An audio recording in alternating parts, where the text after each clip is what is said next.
बिस्मिल्लाहिर्रहमानिर्रहीम। अच्छा भाई, आज का टॉपिक है हमारा projectile motion. Projectile motion is basically a two dimensional motion under the action of the force of gravity only. ठीक है, two dimensional motion of a body under the action of force of gravity only. We neglect all other forces except the force of gravity. ठीक है, सो ये definition यहाँ पे हम इसको define करते हैं। Two dimensional motion of a body under the action of the force of gravity only is known as projectile motion. ठीक है, अच्छा, the path which is followed by the projectile is known as its trajectory. ठीक है, projectile जो path follow करता है उस path को हम कहते हैं trajectory of the projectile, and it is a parabolic path. ये जो कर्व है that is a parabolic path या पैराबोला है, इसकी शेप पैराबोलिक होती है। तो यहाँ पे देखें आप, ये जो मोशन है इस बॉडी की, सपोज एक बॉल है, जैसे मैंने एग्जांपल यहाँ पे लिखी है, अ football kicked bye a player.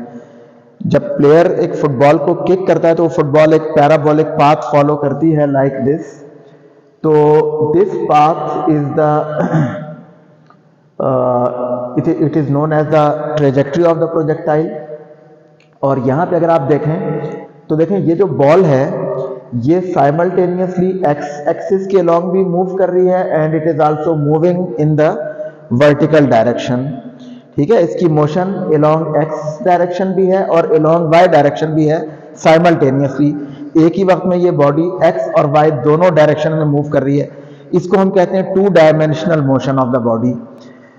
ठीक है, so projectile motion is famous two dimensional motion, और कॉमनली हम कई जगह पे प्रोजेक्टाइल मोशन को ऑब्जर्व करते हैं। तो यहाँ पे इस मोशन को एनालाइज करने के लिए हम कुछ चीज़ें एज्यूम करते हैं, जिनमें से एक चीज़ अभी आपको बताई है कि we consider only the force of gravity.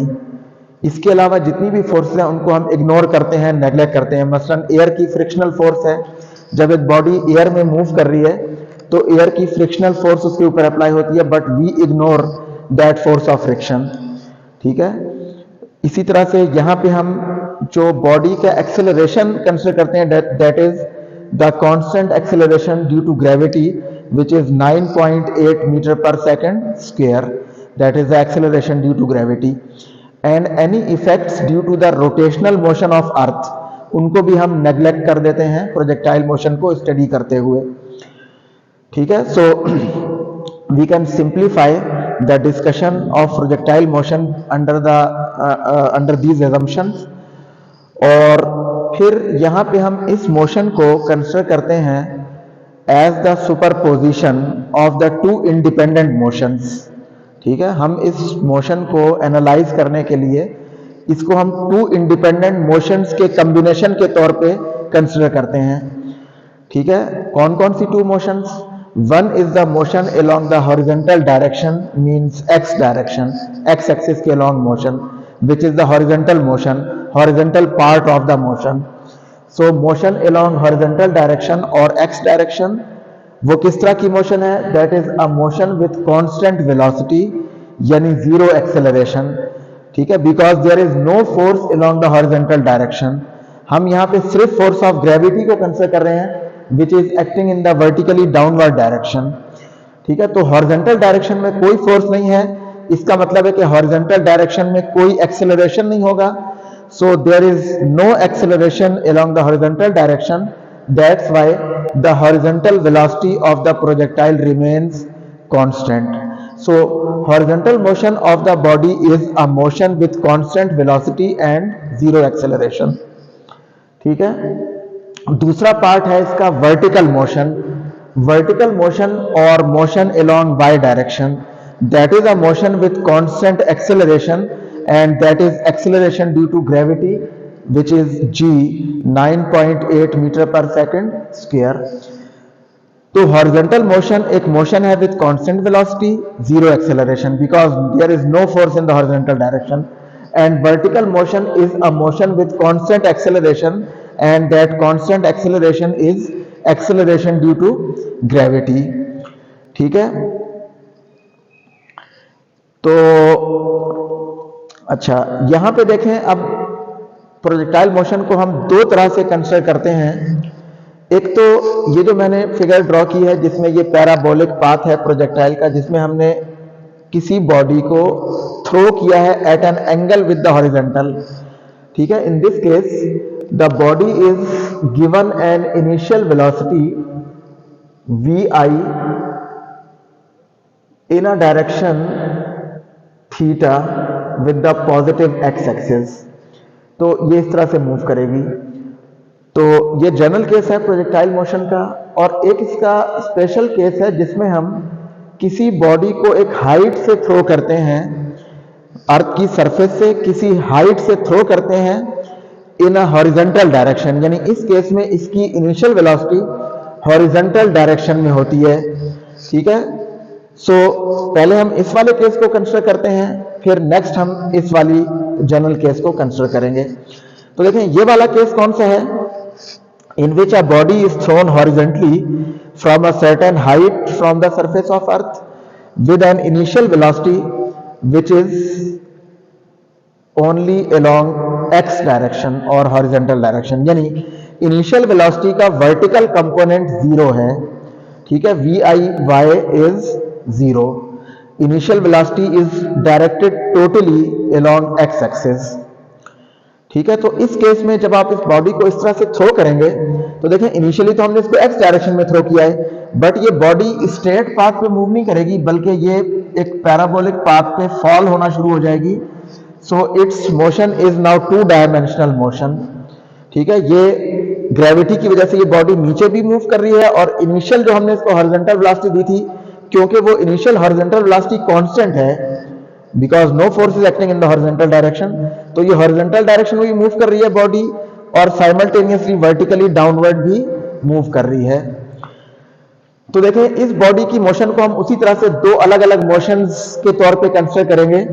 पहली मोशन तो है motion along the horizontal direction which is a motion with constant velocity, यानी इनिशियल वेलोसिटी vx के बराबर है और वो कांस्टेंट है, यानी x डायरेक्शन में फाइनल वेलोसिटी भी यही होगी जो इनिशियल वेलोसिटी है। ठीक है, तो अब क्योंकि हॉरिजॉन्टल मोशन कांस्टेंट वेलोसिटी के साथ बॉडी मूव कर रही है तो हम उसका हॉरिजॉन्टल डिस्टेंस x फाइंड कर सकते हैं by using the equation s is equal to vt। ठीक है, ये v एवरेज होता है क्योंकि यहां पे कांस्टेंट वेलोसिटी है तो हम वो कांस्टेंट वेलोसिटी को कंसीडर कर रहे हैं vx। So distance is along x direction, so s की जगह x आ जाएगा, x is equal to vx into t, where vx is the initial velocity of the body which is along the x direction। तो ये इसका distance होगा after some time at any instant t, ये इतना horizontal distance cover करेगी ये body. Now the vertical distance covered by the body can be calculated by using the second equation of motion by noting that the vertical distance s is replaced by y, vertical distance या आप इसको height भी कह सकते हैं h। ठीक है, और vi की जगह हमारे पास आ जाएगा vi y into t plus half gt square। a को हमने g से रिप्लेस कर दिया है because acceleration is here the acceleration due to gravity which is g। ठीक है, तो a को हम g से रिप्लेस कर रहे हैं 9.8 मीटर पर सेकंड स्क्वायर। ठीक है, acceleration of this body is g, तो हम a की जगह g लिख देंगे। अच्छा, अब देखें हमने कहा था कि इस बॉडी की initial velocity totally along x axis है, तो इसका मतलब है कि इनिशियल वेलोसिटी का y कंपोनेंट जीरो है, तो इस इक्वेशन से इसका वर्टिकल डिस्टेंस क्या हो जाएगा, ये पहली टर्म जीरो हो जाएगी plus half gt square. So vertical distance at any instant t is given by the equation 1/2 gt square। ठीक है, y is equal to 1/2 gt square। आप किसी इंस्टेंट t पे वर्टिकल डिस्टेंस इस इक्वेशन से find कर सकते हैं और हॉरिजॉन्टल डिस्टेंस इस इक्वेशन से फाइंड कर सकते हैं। सो this is horizontal distance, this is vertical distance covered by the body.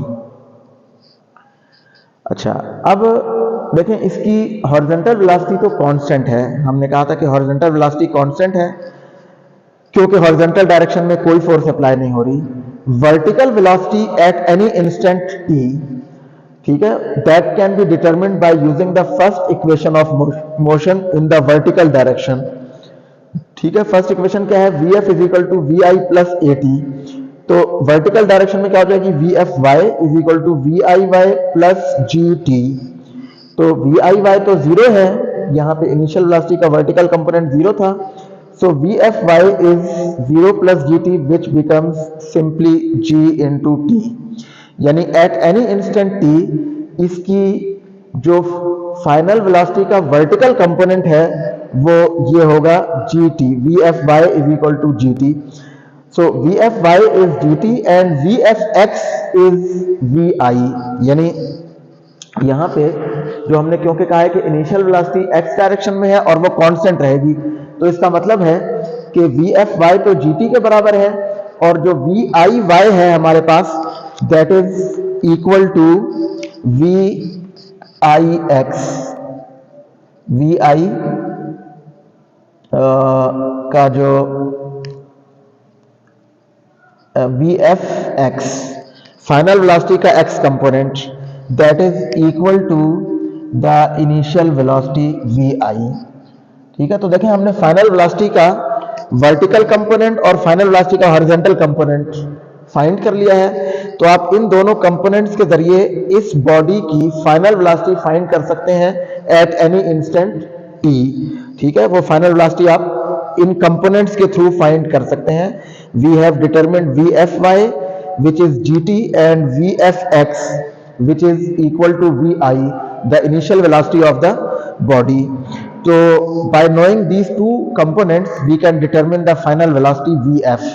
तो vf क्या होगी, vf आप इस बॉडी की किसी भी इंस्टेंट पे फाइनल वेलोसिटी vf वो होगी vf x का स्क्वायर प्लस vf y का स्क्वायर एंड इसका स्क्वायर रूट।